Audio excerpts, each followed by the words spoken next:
Goodrich, please, for 5 minutes. Thank you, Mr. Chair.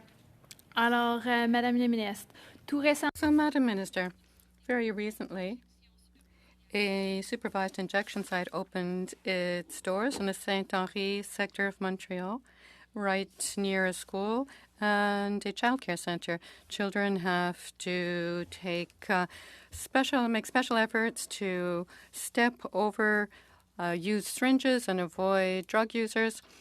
As my colleague Gérard Deltel put questions to you about this, I'll point out that your answer was you were unaware of this site. So what can we tell parents who were rightly worried about this? Through you, Mr. Chair, I'll thank the member for her question. And the member should know that this is a provincial safe consumption site that was authorized and is regulated and operated by the province. In my own perspective, and certainly as a mother and as minister, as I've said repeatedly, and I say here now, public health and public safety are a priority in addressing the overdose crisis. However, in doing so, we also have to meet people where they're at in community to have accessible health care, which this is what safe consumption sites are. Madame. Alors, la site de consommation sur... Thank you, Madam. So the Benoît Lobre safe consumption site, this is what I asked a question about. Is not on the website of Health Canada as being an approved site. So has it not been approved?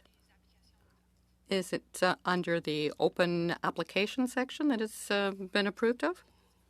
Yes. So effectively, there are these injection sites that require to have an exemption under Section 56.1 of the Controlled Drugs and Substances Act. And it can have an open application with Health Canada, not be approved by Health Canada, and be allowed to operate. Is that correct? As I stated, this site is operated and was authorized under provincial jurisdiction.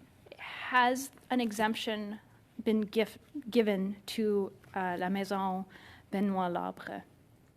I believe the member answered her own question when she referred to the website. So how is it allowed to legally operate if there has not been an exemption given?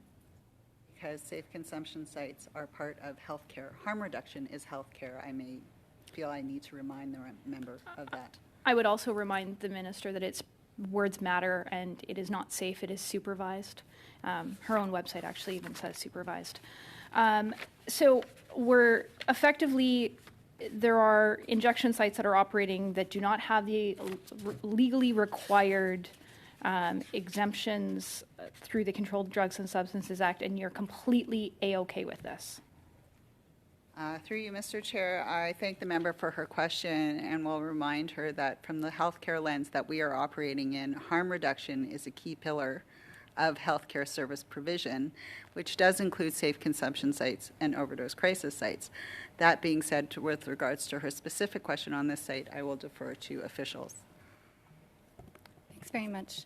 I'll just clarify that for the exemptions, there's individual site-specific supervised consumption sites that can be authorized under subsection 56.1, as you noted. There are also class exemptions that have been provided to each province and territory to be able to authorize urgent public health needs under their own authority. And so Health Canada has issued a class exemption to provinces and territories, Quebec included, and it is under that class exemption that the current supervised consumption site or overdose prevention site that you're referring to is operating. Okay, so the City of Montreal made a request to go towards the British Columbia model. Has that been rejected? I believe the Mayor of Montreal was very clear in her public media statements that there is no such request at Health Canada. So how many applications are into Health Canada to adopt a BC-like model of legalization of hard drugs that are currently sitting with your department?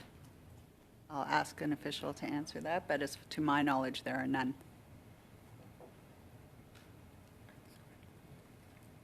Do you want to say that it's correct? That's correct. Yeah, there are none. So there are currently no applications whatsoever that have been received by Health Canada, and will you commit now to rejecting any future applications that will go forward. I don't deal with hypotheticals. I address each community and its requests in addressing the overdose crisis in their communities and their knowledge and understanding of what they deem is best. Then we trust evidence, science, expertise, and healthcare Thank service you. provision. Thank you, Minister. So Thank given you, the Ms. large Goodrich. workload the committee has on the Next, we're gonna docket go and the to Dr. Hanley, please, for 5 minutes.